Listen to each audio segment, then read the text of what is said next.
Welcome my students. আমরা আজ একটা নতুন চ্যাপ্টার শুরু করব, দ্বিস্তম্ভ লেখ। এই দ্বি মানে দুই, স্তম্ভ মানে উল্লম্ব বরাবর, আর লেখ মানে চিত্র। এটা আমরা শিখতে গিয়ে প্রাথমিক অবস্থায় আমাদের জানতে হবে যে এর উৎপত্তি কোথা থেকে। এই দ্বিস্তম্ভ লেখটা উৎপত্তি হচ্ছে মেন স্ট্যাটিস্টিক্সের থেকে। স্ট্যাটিস্টিক্স মানে বাংলায় বলা হয় পরিসংখ্যান। এই STATUS স্ট্যাটাস, এই স্ট্যাটাস শব্দের অর্থ হচ্ছে একটা টোটাল বিস্তীর্ণ এলাকা বোঝায়। সে বিস্তীর্ণ এলাকা বলতে সেটাকে একটা রাজ্য হিসেবে বা বর্তমানের আগের কালগুলোতে সেটাকে আমরা রাষ্ট্র বা এক একটি উপনিবেশ, এভাবে আমরা এক একটি এলাকা হিসেবে ধরব। তাহলে এই স্ট্যাটাস থেকে স্ট্যাটিস্টিক্সের উৎপত্তি। এর জনক হচ্ছে প্রশান্ত চন্দ্র মহালানবিশ, পরিসংখ্যান বিজ্ঞানের জনক। এই স্ট্যাটিস্টিক্স বা পরিসংখ্যার উৎপত্তিটা কেন হলো? আগের দিনে কম্পিউটার বা উন্নত মানের কোনো ডিভাইস না থাকার কারণে ওই কোনো একটা রাজ্যের সেনাবাহিনী বলতে যেগুলো থাকতো, এখন যেমন আমরা সেনাবাহিনী নাম দিচ্ছি, তখন যেটা নামে প্রচলিত ছিল সৈন্য বা অন্য যে কোনো নামে, তাদের একটা গণনা থাকতো আর কি। সেই গণনাগুলো কোনো পুঁথি বা বুকের মধ্যে নথিভুক্ত করে রাখা হতো। সেই নথিভুক্ত করে রাখতে গিয়ে বিশাল বড় এলাকার তথ্যগুলো যখন এক জায়গা করতে গিয়ে সমস্যা হলো, তখন সেগুলোকে এক একটি সিস্টেমের মধ্যে এনে পরিসংখ্যানের একটা অধ্যায় সংযোগ করা হয়। তাহলে পরিসংখ্যানটা হচ্ছে কোনো হিসাব নিকাশকে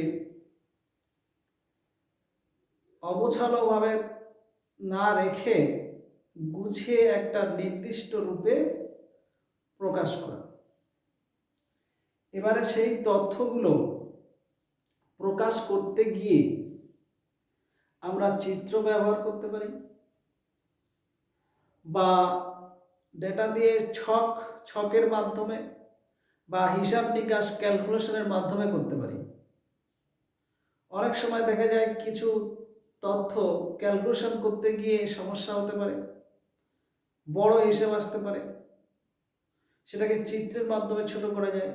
আবার কিছু কিছু তথ্য চিত্রের মাধ্যমে প্রবলেম, সেটা ক্যালকুলেশন করা যায়। তা এই যে পরিসংখ্যানটা, এটা হচ্ছে সংখ্যাটা এখানে মেন ফ্যাক্টর। এই সংখ্যাগুলো আমরা 1 2 3 4 5 এভাবেই জানি। এই সংখ্যাটা বিষয়ের উপরে হতে পারে, আবার একটা ক্ষেত্রে উপর হতে পারে। এই সাংখ্যিক মান বা সংখ্যাটা এটা কার জন্য হয়? এটা আসে ওই ডেটা বা তথ্য থেকে, ডেটা বা তথ্য থেকে। আর একটা তয় ব, এই তথ্যটা, এটার মানে হচ্ছে থিওরি। থিওরি মানে তত্ত্ব, তয় ব, এই বানান আর এই বানানের মধ্যে পার্থক্য আছে। এই যে ডেটা বা তথ্য, তার সাংখ্যিক মান, এই সাংখ্যিক মানটা পরিসংখ্যান হিসাবে আমরা দেখব। ক্লিয়ার? ডেটা বা তথ্যর সাংখ্যিক মানকে পরিসংখ্যান শুনি। এবারে এই ডেটা বা তথ্য কি, এটা কি যদি আমরা জানতে চাই,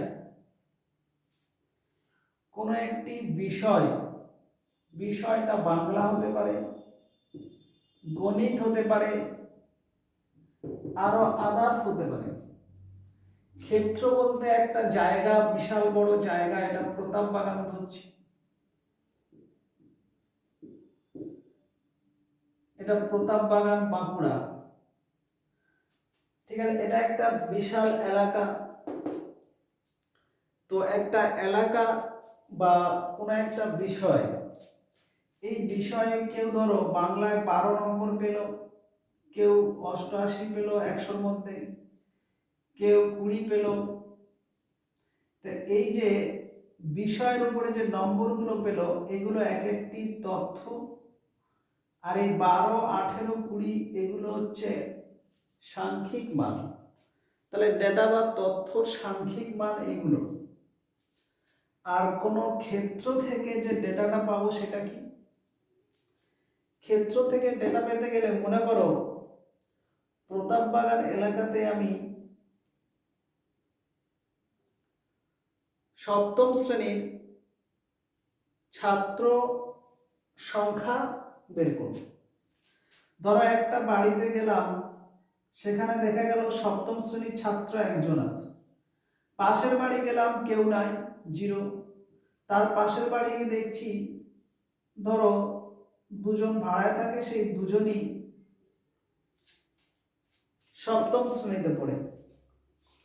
এই যে মার্কস দিয়ে আমি প্রকাশ করছি, এরম 2 না দিয়ে এরম দিলাম, এই মার্কসটা নিয়ে পড়ে বলছি। আর একটা বাড়িতে গেলাম 0, আর একটা বাড়িতে গেলাম ধরো একজন। তো এইভাবে পুরো টোটাল প্রতাপ বাগানটা আমি যদি সার্ভে বা অনুসন্ধান করে দেখি, তাহলে সেক্ষেত্রে আমার অনেকগুলো তথ্য পাবো। সেই তথ্যের মধ্যে কোথাও 0, কোথায় 1, কোথায় 2। তাহলে এই যে তথ্য সংগ্রহ করা, যেটা একটা ক্ষেত্রের মধ্যে, আর এটা ছিল একটা বিষয়, বাংলা একটা বিষয়ের উপরে। তাহলে কোনো বিষয় বা ক্ষেত্রের তথ্যগুলো থেকে যে সাংখ্যিক মান, সেগুলো হচ্ছে পরিসংখ্যান। এবারে সেই ডেটা বা তথ্য দুটো টাইপের হয়। 1 নম্বর টাইপটা হচ্ছে আমার, এটা কি বললাম, টাইপ বা আকার। একটা হচ্ছে পরিবর্তনশীল বা একটা ধ্রুবক, ডিসক্রিট, নির্দিষ্ট, CREAT, ডিসক্রিট ভ্যারিয়েবল। ডেটা বা তথ্য, তাকে আরেকটা নাম দেওয়া যায় চল বা ভ্যারিয়েবল, এটা ওই সাংখ্যিক মান। তাহলে ডিসক্রিট ভ্যারিয়েবল মানে ধ্রুবক, এটা মানে এটা নির্দিষ্ট চল। আর এটা হচ্ছে পরিবর্তনশীল চল বা কন্টিনিউয়াস, TINOUS, কন্টিনিউয়াস ভ্যারিয়েবল, পরিবর্তনশীল চল। তাহলে এই ডিসক্রিট বা নির্দিষ্ট চল আর পরিবর্তনশীল চল, এই ডিসক্রিটকে এরকম ভাবে অনেক বইয়ে ডিস্টিংক্ট থাকে, DISTINCT, ডিস্টিংক্ট মানেও নির্দিষ্ট। তাহলে এই যে চল দুটো বললাম, একটা বলছি নির্দিষ্ট, একটা পরিবর্তনশীল, ওইটা আরেকটু ক্লিয়ার করছি। সাপোজ আমি 10 থেকে 20 অবধি বা 50 অবধি সংখ্যা, তার মানে এটা 11, 10, 11, তারপরে মনে করো 12, মিডিলে অনেকগুলো সংখ্যা থাকবে। 10 আর 11-র মাঝে দশমিকের সংখ্যা যেমন 10.1, 10.2, 10.3, যদি এরকম সংখ্যাগুলো আমরা নিই তাহলে 10 থেকে 50 পর্যন্ত আমরা সব রকম সংখ্যা নিচ্ছি, সেটা পূর্ণ সংখ্যা আবার ভগ্নাংশ সংখ্যা সবই আমরা পেয়ে যাচ্ছি। তার মানে 10 থেকে 50 পর্যন্ত এই যে সংখ্যা রেখা দেখিয়েছি তার প্রতিটি বিন্দু যদি মান হিসেবে নিই তাহলে এই 10 থেকে 50 যে ক্ষেত্রটা আমি রেঞ্জটা বলেছি ওটা একটা রেঞ্জ বা পাল্লা, ওই পাল্লার মধ্যে সব সংখ্যা নেব, সেইটা হচ্ছে কন্টিনিউয়াস। কন্টিনিউয়াস মানে সবগুলো, যে কোনো মান। এইটা যদি আমি উচ্চতা ধরতাম যে 10 থেকে 50 পর্যন্ত উচ্চতার কোনো একটা খেলনা হতে পারে, আর এটা ধরো সেন্টিমিটার, তাহলে 10 থেকে 50 সেন্টিমিটারের মধ্যে 10.5 হতে পারে, 10.2 হতে পারে, মানে যে কোনো উচ্চতা আমরা মাপতে পারবো।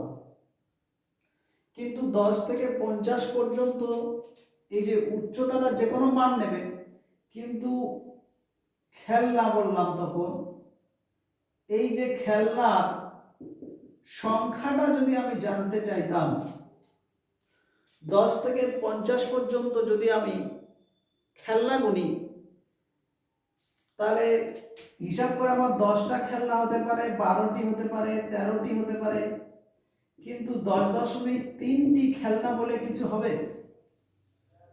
তাহলে এখানে খেলনার সংখ্যা ভগ্নাংশ হয় না। ওই রকমই 10 থেকে 50 পর্যন্ত যে পূর্ণ সংখ্যাগুলো নেওয়া হচ্ছে ওইগুলো জাস্ট পূর্ণ ছাড়া এই সংখ্যাটা আর অন্য নেওয়া যাবে না। যেমন একটা পরিবারের সদস্য সংখ্যা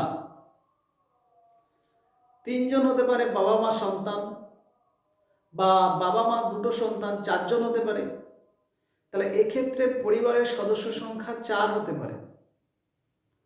বা খুব একটা বড় একান্নবর্তী পরিবার হলে 10, 12, 15, 20 যাই হোক, কিন্তু সেখানে 10.5 জন বা 4.5 জন বা 2.5 জন এই মানগুলো গ্রহণ করবে না।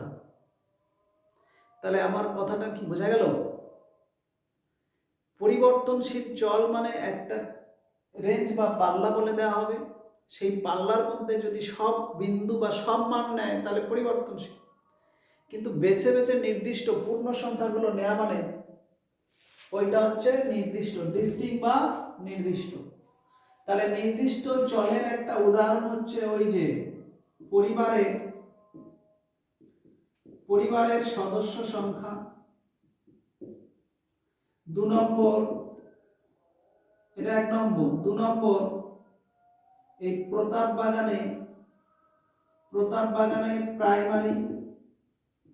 প্রাইমারি স্কুলের সংখ্যা, এগুলো সব নির্দিষ্ট, কারণ এখানে হয় 5টি হবে, 4টি, 6টি, 10টি এরকম হবে, কিন্তু 5.5 বা 6.5 এই মানগুলো গ্রহণ করতে পারবে। কিন্তু এই স্কুলের ছাত্রছাত্রী বললে ছাত্রছাত্রীর উচ্চতা, তাহলে সেটা একটা নির্দিষ্ট ক্ষেত্র, ধরো 100 থেকে 150 সেন্টিমিটার হাইটের মধ্যে প্রচুর পড়তে পারে, 100.1, 100.2 এগুলো পড়তে পারে, তাহলে ওগুলো হচ্ছে আমার পরিবর্তনশীল চল। ক্লিয়ার? তাহলে আমি যতটুকু বললাম এই চল দিয়ে বললাম, তার ভাগ বললাম। এবারে আসি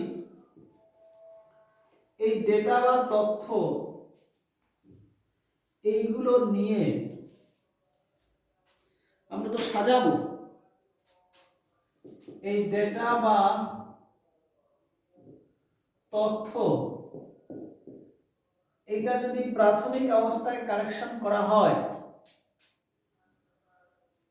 ধরো কোনো বাড়িতে তখন বললাম সপ্তম শ্রেণীর ছাত্র একজন, কোথায় 0, কোথায় 2, কোথায় 3, তাহলে প্রাথমিক অবস্থায় যেগুলো আমরা কালেকশন করব ধরো একটা বাড়িতে 0, একটাতে 2, আর একটাতে 0, একটাতে 1, আর একটাতে 2, 0, 1, 1 2 3 4 5 6 7টা বাড়িতে গেছে।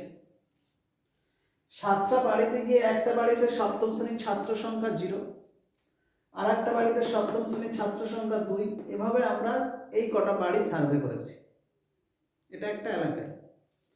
তো এই সার্ভের পরে এই প্রাথমিক অবস্থায় প্রতিটি বাড়ি গিয়ে গিয়ে তথ্য সংগ্রহ করা, এগুলোকে বলা হয় কাঁচা তথ্য বা র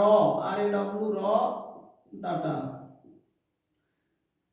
প্রাথমিক অবস্থায় যে তথ্য সংগ্রহ করা সেটা কাঁচা তথ্য বা র ডাটা। এই তথ্যগুলো নিয়ে যদি অ্যারেঞ্জ করি, অ্যারেঞ্জ বা সাজানো, সেই সাজানোটা দুটো অর্ডারে হতে পারে। একটা ছোট থেকে বড়, ছোট থেকে বড় বা বড় থেকে ছোট। এটা হচ্ছে ছোট থেকে বড়, এটা হচ্ছে অ্যাসেন্ডিং, এটা অ্যাসেন্ডিং অর্ডারে, বা আরেকটা ডিসেন্ডিং, ডিসেন্ডিং অর্ডারে। এই দুটো অর্ডারের মধ্যে যে কোনো অর্ডারে সাজাতে পারি। তাহলে এই দুটো অর্ডারের মধ্যে এটা যদি ছোট থেকে বড় সাজাই তাহলে 0 0 0 এলো, তারপরে 1 দুটো 2 দুটো। তাহলে এইটাকে বলছে সাজানো ডাটাকে বলছে অ্যারেঞ্জ ডাটা, অ্যারেঞ্জ ডাটা, বা এটাকে বলা হয় বিন্যস্ত তথ্য, বিন্যস্ত বিন্যস্ত তথ্য। তাহলে এই যে বিন্যস্ত তথ্য বা অ্যারেঞ্জ ডাটা, এইটার মধ্যে দেখো এই যে 0 কটা 3টে, তারপরে 2 1 দুটো, 0 কটা আছে 3টি, তারপরে 1 আছে কটা, 0 আছে 3টি, 1 আছে দুটো, 2 আছে দুটো। এই চিহ্ন দিয়ে প্রকাশ করা মানে আমরা সপ্তম শ্রেণীতে করেছি, পঞ্চম শ্রেণীতে করেছিলাম। এটাকে বলা হয় কি ট্যালি মার্ক।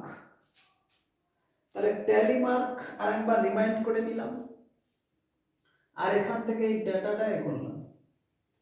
চলো এই ডাটা সম্পর্কে তো অনেক হলো, এবারে আসি স্তম্ভ লেখ জিনিসটা কি। স্তম্ভ লেখ কি, হোয়াট ইজ স্তম্ভ লেখ? তাহলে এক্ষেত্রে দেখো একবার এই ডাটা বা তথ্যগুলো নিয়ে আমরা হিসাব নিকাশ করে ক্যালকুলেশনের সাহায্যে, ছকের সাহায্যে, চিত্রের সাহায্যে নানাভাবে আমরা উপস্থাপন করতে পারি। এই উপস্থাপন করতে গেলে আমরা কিছু চিত্রের সাহায্যে এই তথ্যগুলো কি বললাম, চিত্রের সাহায্যে উপস্থাপন করতে পারি, উপস্থাপন করা যায়। তবে এই যে চিত্রটা বিভিন্ন হতে পারে, এরকম করতে পারি আমরা আয়তলেখের সাহায্যে, আয়তলেখ। তবে এটা কিসের তথ্য থাকবে, কোনো বিষয় বা ক্ষেত্রের থেকে সংগৃহীত, কোনো বিষয় বা ক্ষেত্রের থেকে সংগৃহীত সংগৃহীত তথ্য বা ডাটা থেকে আমরা চিত্র পেলে সেটা আয়তলেখ হতে পারে, আর একটা স্তম্ভলেখ হতে পারে, আর একটা পাই চার্টের মাধ্যমে দিতে পারি। পাই চার্ট ইংলিশ আছে, স্তম্ভলেখ মানে বার গ্রাফ, হিস্টোগ্রাম মানে আয়তলেখ, bar graph, pie chart, pie chart. আর একটা হচ্ছে আবার ক্রমযৌগিক, ক্রমযৌগিক পরিসংখ্যা লেখ। তারপরে আবার সংখ্যা গুরুমান লেখ, সংখ্যা গুরুমান লেখ। এই ক্রমযৌগিক পরিসংখ্যা লেখটা অজীব হিসাবে ব্যবহার করা যায়। অজীব কি বলা হয়, অজীব। এটার আবার দুটো টাইপ হয়, একটা লেস দ্যান টাইপ আর একটা গ্রেটার দ্যান টাইপ, আর সংখ্যা গুণমান লেখ হয়। এই যাবতীয় লেখ বললাম এটা কিন্তু স্ট্যাটিস্টিক্সের তথ্য থেকে নিয়ে করা হয়। এই আয়ত লেখটা আমরা পঞ্চম শ্রেণীতে করেছিলাম। এদের মধ্যে আয়তক্ষেত্রের মতো দেখতে হবে, মাঝে কোনো গ্যাপ থাকবে না, এরকম চিত্রগুলো হবে। আয়তক্ষেত্রের মতো হবে, এই মাঝে কোনো গ্যাপ থাকবে না, এই ধরনের চিত্র হচ্ছে আয়তলেখ। আর বার গ্রাফটা হচ্ছে ও এক্স ও ওয়াই অক্ষ নিয়ে একটা নির্দিষ্ট দূরত্ব বজায় রেখে এই স্তম্ভলেখ বা বার গ্রাফ করা হয়। নির্দিষ্ট দূরত্ব মানে এখান থেকে ধরো এইটা, তারপরে এখান থেকে এতটা, এই দূরত্বগুলো নির্দিষ্ট রেখে তাহলে এইটার উপরে একটা এরকম লেখ, এগুলো স্কেল দিয়ে আঁকতে হবে বা স্কেলে। আবার এই গ্যাপটা বাদ দিয়ে ঠিক এরকমই, আবার এই গ্যাপটা বাদ দিয়ে এরকম, আর একটা গ্যাপ বাদ দিয়ে এরকম, মানে এখানে যে গ্যাপগুলো থাকবে সেই গ্যাপগুলো সমান থাকতে হবে। গ্যাপ বলতে এখানে যে ফাঁকা স্থান রাখা হচ্ছে সেটি, এগুলোর মাপটা একই রাখতে হবে, কোনোটা বড় ছোট রাখা চলবে না। আর এগুলো লম্বভাবে থাকবে, উল্লম্ব। এই ধরনের চিত্রকে বলা হয় বার গ্রাফ। এই বার গ্রাফটা কোনো বিষয়ের উপরে হতে পারে, কোনো ক্ষেত্রের উপরে হতে পারে। এটা যদি আমরা বিষয় নিয়ে একটা ব্যাখ্যা করি পরে আসছে। এবারে এই বার গ্রাফ অনেক প্রকার হয়। এক নম্বর বার গ্রাফ ক্লিয়ার, এগুলো মুছে।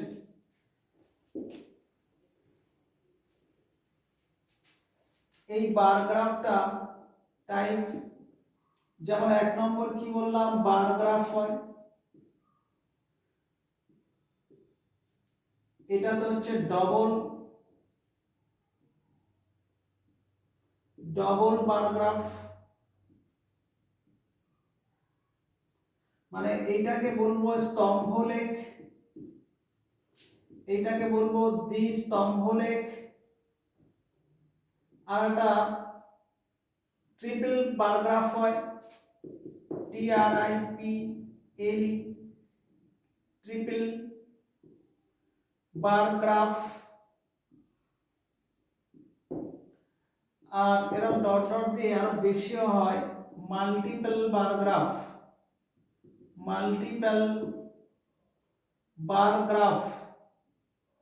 মানে বহু।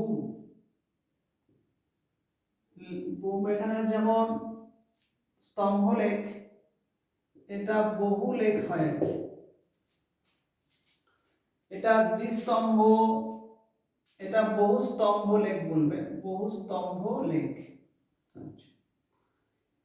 এবারে এই বার গ্রাফটা একটু আগে বলছিলাম কি, জাস্ট একটি করে এরকম থাকবে আর ডিসটেন্সটা সেম রেখে হবে। দ্বিস্তম্ভ লেখের ক্ষেত্রে একটা স্তম্ভ লেখ, তার পাশে ঠিক আরেকটা এরকম থাকবে, আর একটু গ্যাপ দিয়ে পাশে এরকম থাকবে। ত্রিস্তম্ভ লেখটা কি হবে, একটা ধরো এরকম হলো, পাশে আরেকটা থাকলো, পাশে আরেকটা থাকলো, দিয়ে আবার এরকম এতটা গ্যাপ বাদ দিয়ে এরকম, এই তিনটে করে থাকবে। আর মাল্টিপল বার গ্রাফ মানে বহু স্তম্ভ লেখ, সেটা ঠিক এভাবেই পারবে। তাহলে আমাদের সিলেবাসে এই স্তম্ভ লেখ আর দ্বিস্তম্ভ লেখ এই দুটো নিয়ে আমরা আলোচনা করব। এবার এই স্তম্ভ লেখ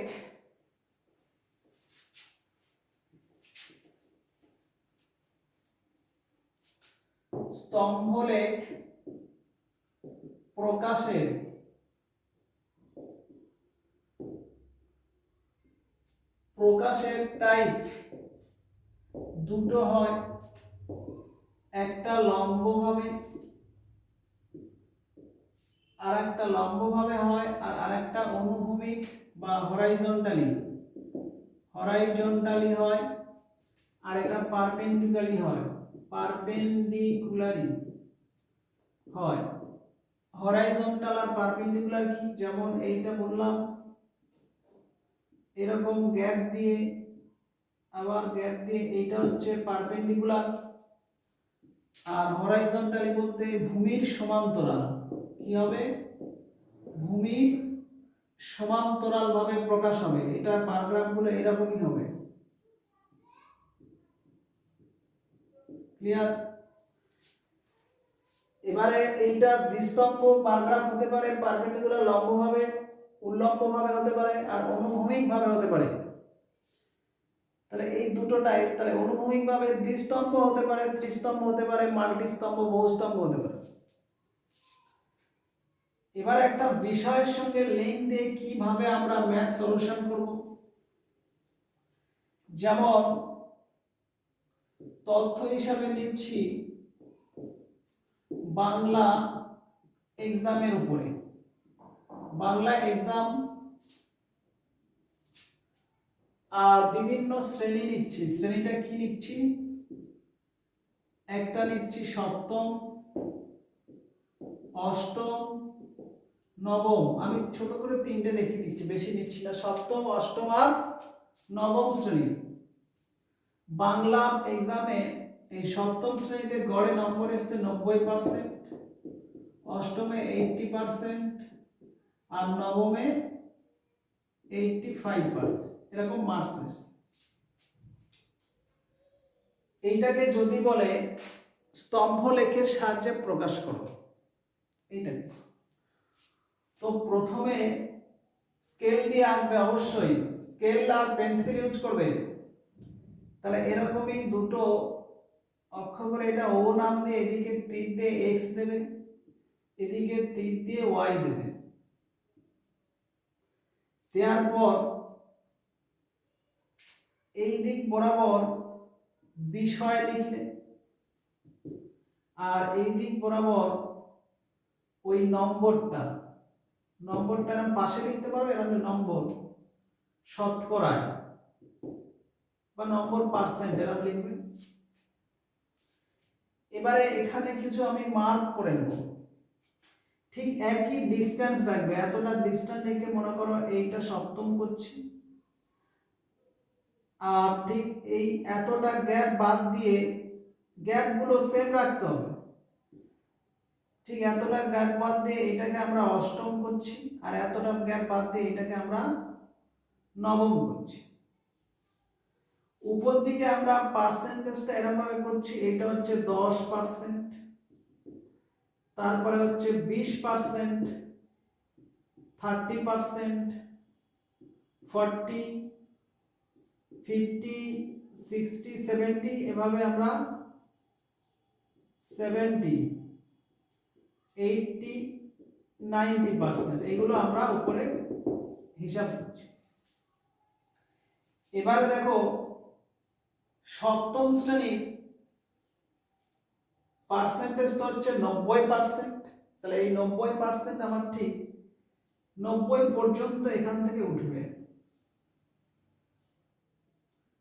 দিয়ে ঠিক এরকম এগুলো স্কেলে করবে, এরকম টেনে দিলে এটা সেট করতে পারো, বা কালার দেবে, তবে তুলি জলের নয়, এমনি পেন্সিল কালার করবে। এই কালার করে দেয়া যায়। তাহলে এইটা হচ্ছে আমার সপ্তম শ্রেণী, এখানে লিখে দেবে নিচে। তারপরে অষ্টম শ্রেণীর 80% থেকে 80 পর্যন্ত যাবে স্কেলে, ঠিক এইটা এখানে লিখে দেবে অষ্টম। তারপরে নবম শ্রেণী 85, ঠিক 90 আর 80 মাঝে এতটা যাবে, তাই এভাবেই নামবে। ক্লিয়ার? এইটা হচ্ছে নবম। তাহলে এই যে আমরা তিনটে এখানে লেখ করলাম, এইগুলোকে বার গ্রাফ বলা হয়।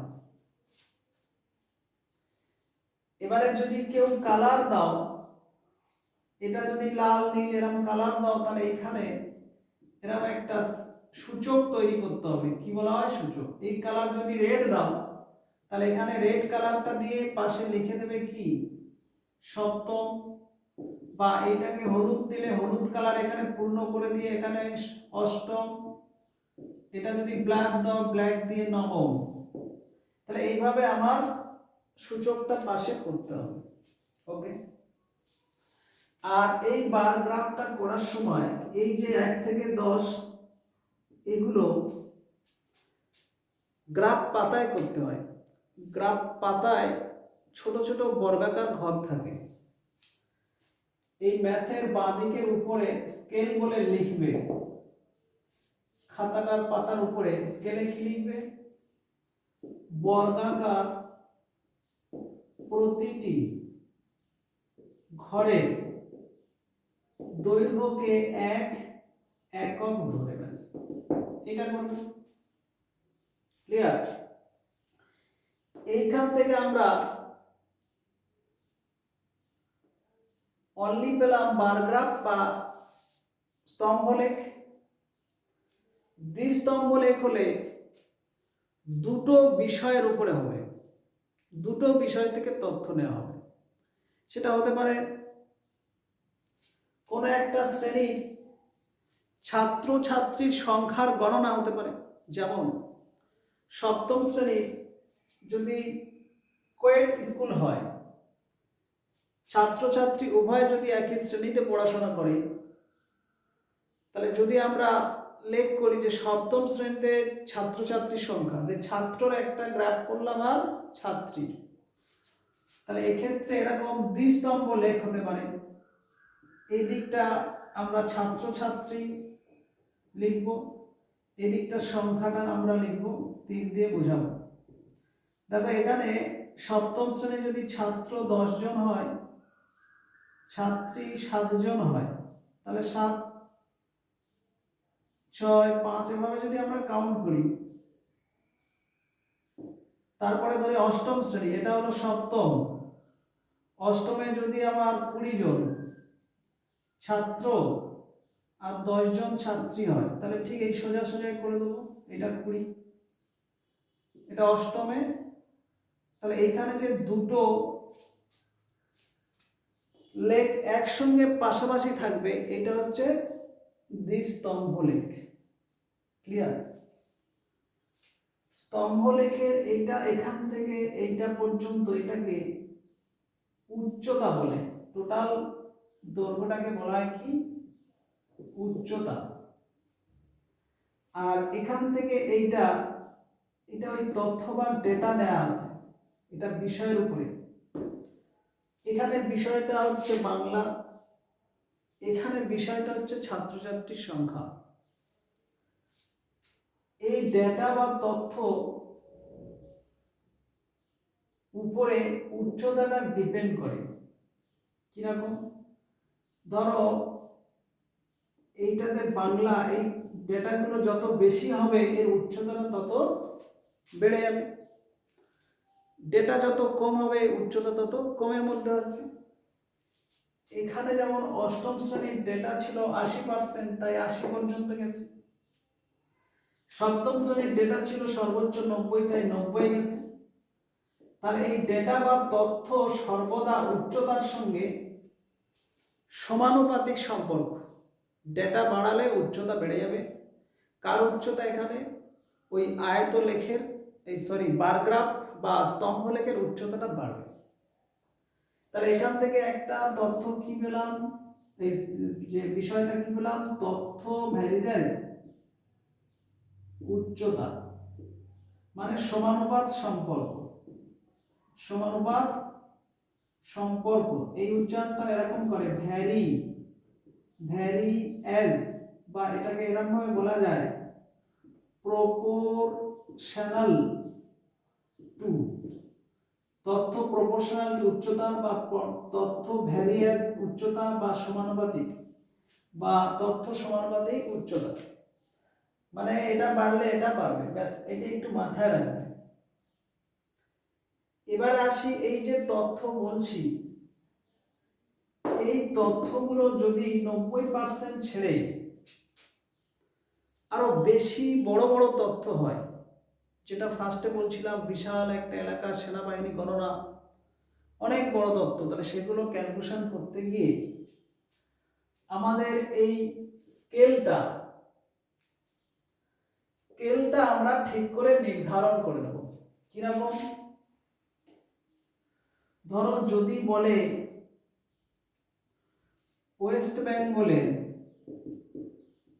বেঙ্গল এর সপ্তম শ্রেণীর ছাত্র সংখ্যা, তাহলে কি সেখানে এই 10 জন 5 জন এরকম কিছু হবে? হতে পারে সেখানে 2 লাখ 3 লাখ আসতে পারে। তখন আমার লেখে এই দিকটা তো বিষয় সপ্তম শ্রেণী থাকবে, ঠিক আছে এই দিকটা, কিন্তু উপর দিকে আমার লেখটা কত দূর যাবে? তাহলে এইখানে আমার যে মার্ক করব, এইটা ধরবো 1 লাখ, এটা 2 লাখ, 3 লাখ, 4 লাখ, 5 লাখ, ধরো 5 লাখ আছে, এটা লাখ ধরবো তখন।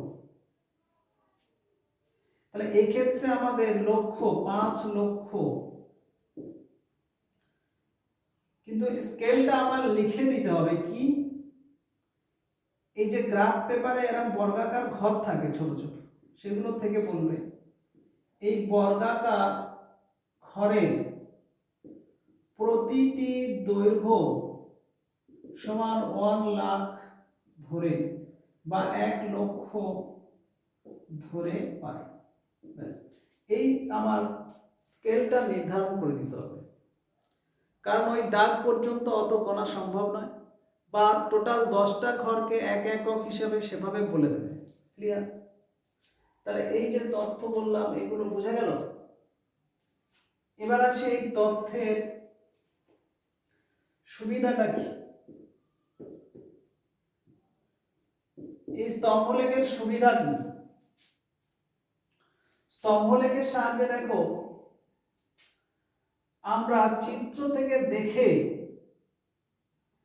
সহজে সিদ্ধান্ত নিতে পারবো যে কোন শ্রেণীর বেশি বাংলায় ভালো রেজাল্ট করেছে। এখান থেকে দেখে, তাহলে যার উচ্চতা বেশি সেইটা বেশি করেছে। তাহলে এইটা করতে গিয়ে আমরা তো আর খাতা কলম ধরে এক্সট্রা ক্যালকুলেশন করতে হচ্ছে না, বা পার্সেন্টেজ এততে এত পাস করেছে, এখানে এতজন দিয়ে শতকরা কোনো ক্যালকুলেশন বের করা হচ্ছে না। তাহলে এক্ষেত্রে সুবিধা একটা মোস্ট হচ্ছে কি, চিত্র দেখে, কি বললাম, চিত্র দেখে ক্যালকুলেশন ছাড়া সিদ্ধান্ত নেওয়া যায় নির্দিষ্ট বিষয়ে। এখানে বিষয়ের নির্দিষ্ট বিষয় এখানে বাংলা, তাহলে এই সিদ্ধান্তটা এরকম হতে পারে কে সর্বোচ্চ আর কোন ক্ষেত্রে সর্বনিম্ন সেটা পাওয়া যায়। এটা হচ্ছে একটা মেন নাম্বার, একটা সুবিধা বললাম। সুবিধা আরো হয় যে অনেক তথ্য, যে বললাম একটু আগে, অনেক বড় বড় তথ্য এক জায়গায় ক্যালকুলেশনে অসুবিধা হলে এই চিত্রের মাধ্যমে আমরা প্রকাশ করে দেবো। এটা 2 নম্বরে। এভাবে 3-4 করে টেক্সট বুকটা ফলো করবে বা কেসিনার ফলো করবে। ক্লিয়ার? একটি অসুবিধা বলছি, অসুবিধা কি এখানে স্তম্ভলেখের অসুবিধা মেন ফেস করতে হয়, কোনো তথ্য দিয়ে একটা ম্যাথ করতে যদি 5 মিনিট লাগে, সেক্ষেত্রে আমরা এরকম অক্ষ দিয়ে এক্স লেখা, এই তথ্য লেখা, এগুলো দেয়া, পরিষ্কার পরিচ্ছন্ন চিত্র, এই দৈর্ঘ্যগুলো, এখানে গ্যাপগুলো সমান রাখা, এটা স্কেলে আঁকা, রং দেয়া, লেখা, এত কিছু করতে গিয়ে কমপ্লিট করতে গেলে আমাদের একটু সময় নষ্ট হয়, বেশি সময় লাগে। তাহলে মেন অসুবিধা হচ্ছে এটা সময়টা কি বেশি লাগে। এইটা হচ্ছে এর একটা মেন অসুবিধা। আর একটা হচ্ছে এটার সাহায্যে একমাত্র এর বেশি কম, এই বেশি কম বা মাঝারি এইগুলো শুধু পাওয়া যাবে। আরো যদি এই তথ্য সংক্রান্ত অন্য কোনো ক্যালকুলেশন আমাকে জিজ্ঞাসা করে, সেগুলো এখানে সহজে বের করা সম্ভব হবে না, তখন আমার ক্যালকুলেশন করতে হবে। সাপোজ যদি এখানে এর ভিতর থেকে কোশ্চেন করে দেয় ঘুরিয়ে, যে সপ্তম শ্রেণীর তো এত পার্সেন্ট, অষ্টম শ্রেণীর এত, তাহলে ঘুরিয়ে যদি প্রশ্ন করে যে অষ্টম শ্রেণীর তুলনায় সপ্তম শ্রেণী কত পার্সেন্ট বেশি এ করেছে, তখন কিন্তু আমরা চিত্র না দেখে এখানে আমরা ক্যালকুলেশন করতে হবে, বিয়োগ করে ওটা করতে হবে। তাহলে ওই তথ্যটা এখান থেকে আমরা সহজে পাবো না, তাই ওখানে ক্যালকুলেশন বাধ্যতামূলক। তা ওই রকমই কিছু কিছু বিষয়ের উপরে যদি এখান থেকে তথ্য জানতে চাওয়া হয়, তাহলে সেটা সহজে আমরা এই চিত্র দেখে বলতে পারবো না, এটা একটা অসুবিধা। ক্লিয়ার? তাহলে এই যে স্তম্ভলেখ দ্বিস্তম্ভলেখ সম্পর্কে যা যা বললাম, এইটার উপরে প্রত্যেকে প্র্যাকটিস করবে। যা যা বললাম সেগুলো আমরা প্র্যাকটিসে রাখবো। ক্লিয়ার? তাহলে এটি মাথায় রাখবে, টেক্সট বুকের ম্যাথগুলো প্র্যাকটিস করবে। আরও এর উপরে যে যতগুলো লেখ বললাম, আমি তো শুধু আয়তলেখ স্তম্ভলেখটা আমার সাবজেক্ট ছিল, ওটাই বলেছি, বাকিগুলো পরবর্তী ক্লাসে আলোচনা করা হবে। এতটাই থাক, এগুলো দেখি।